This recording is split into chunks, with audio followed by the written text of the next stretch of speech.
Punching എന്ന് പറയുന്ന സാധനം കൊണ്ട് ഇവിടത്തെ ഞരമ്പുകളും തണ്ടലിന്റെ അവിടെ ഈ ഏരിയ എല്ലാം സ്ട്രെങ്തൻ ചെയ്യും. അഡ്വാൻറ്റേജ് അതല്ല, ഏറ്റവും നല്ലൊരു കാർഡിയോ എക്സസൈസ് ആയിരുന്നു. കുഞ്ഞു കുട്ടികൾ ചെയ്യാന്നുണ്ടെങ്കിൽ അവരുടെ ഫോക്കസും അവരുടെ ലേണബിലിറ്റി, പഠിക്കാനുള്ള കഴിവൊക്കെ കൂടും.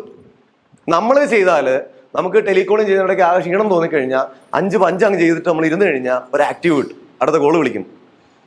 കുഞ്ഞുങ്ങൾ എപ്പോഴും നല്ല ചാടിത്തുള്ളി നടക്കണ സന്തോഷമായിട്ട് കണ്ടിട്ടില്ല. എന്തുകൊണ്ടാണെന്നറിയോ? അവർ കാർഡിയോ ഹൈയാ. അവിടെ പോയി മറിഞ്ഞുകൊണ്ട് കരയണാണോ, പിന്നെ ഓടി കിടക്കണാണോ, പിന്നെ ഡാൻസ് കളിക്കണാണോ, തലയും കുത്തി വെക്കണാണോ. കാർഡിയോ ആക്റ്റീവ് ആകുമ്പോഴാണ് നമുക്ക് എന്ത് കിട്ടുന്നത്? എപ്പോഴും ഒരു ഉഷാർ കിട്ടും, എനർജി കിട്ടും. ജസ്റ്റ് ഒന്ന് കാണിച്ചു കൊടുത്താൽ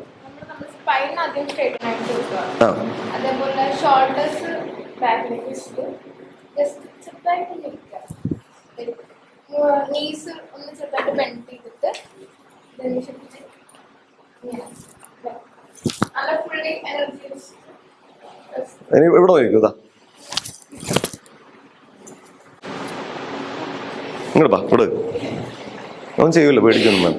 നോക്കൂ, താങ്ക് ഒരു കൈ കൊടുത്തേ. ഗുഡ്. ഇവിടെ എൻ്റെ മുഖത്തേക്ക് നോക്ക്, ഞാൻ തൊടുവില്ല കേട്ടോ, ഡോൺ മറി.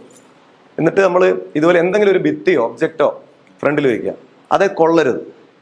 അത് നമ്മൾ ആ ലിമിറ്റ് ചെയ്യാനും സ്റ്റോപ്പ് ചെയ്യാനും ഫോക്കസ് ചെയ്യാനും പഠിക്കാനുള്ള ആക്ടിവിറ്റിയാണ്. കാര്യം നമ്മുടെ കൈയെ നമ്മൾ ചിന്തിക്കുന്നിടത്ത് നിർത്തണം. പറഞ്ഞ ടെലികോൾ നടത്തുന്ന സമയത്ത് നിർത്തേണ്ടടുത്ത് നിർത്തണം. നിർത്തേണ്ടടുത്ത് നിർത്തിയില്ല സെയിൽസ് നടക്കില്ല. അപ്പം അതിനൊക്കെയുള്ളൊരു ടോട്ടൽ ഫിസിക്കൽ റെസ്പോൺസ് എന്ന് പറയും. അത് നമ്മളെ ബോഡിയെ എങ്ങനെ പരിശീലിപ്പിക്കുന്നോ അങ്ങനെ നമുക്ക് മൈൻഡിനെ പരിശീലിപ്പിക്കാൻ പറ്റും. അങ്ങനെ തലച്ചോറിനെ നമുക്ക് പരിശീലിപ്പിക്കാൻ പറ്റും. അതിനാദ്യം ഇവിടെ തുടങ്ങണം. അതുകൊണ്ടാണ് പട്ടാളക്കാർക്ക് ധൈര്യവും കാര്യങ്ങളൊക്കെ ഉണ്ടാക്കുന്നതിന് മുമ്പ് ആദ്യം ഫിസിക്കൽ ആക്ടിവിറ്റി കൊടുക്കണം. ഓട്ടോമാറ്റിക്കലി മനസ്സ് സ്ട്രോങ് ആവും. ഓട്ടോമാറ്റിക്കലി അവർക്ക് അറിവ് കൊടുക്കുമ്പോൾ അവർക്ക് തലയിൽ കയറും. നോക്കണം, ഇങ്ങനെ എന്നിട്ട് വരണം, പിടി കിട്ടിയാ തുടരുത്. അത് റിപ്പീറ്റഡ് ആയിട്ട് ചെയ്തുകൊണ്ടിരുന്നാൽ അഡ്വാൻറ്റേജ് പോകും. അദ്ദേഹത്തിന് കൈ വിടും. റിപ്പീറ്റഡ് ആയിട്ടുള്ള ചെയ്തുള്ള ഗുണം എന്താ വെച്ചാൽ നമ്മുടെ തലച്ചോറിനെ ഒരു പോയിന്റ് നിർത്താനുള്ള സ്കിൽ ഉണ്ടാക്കും.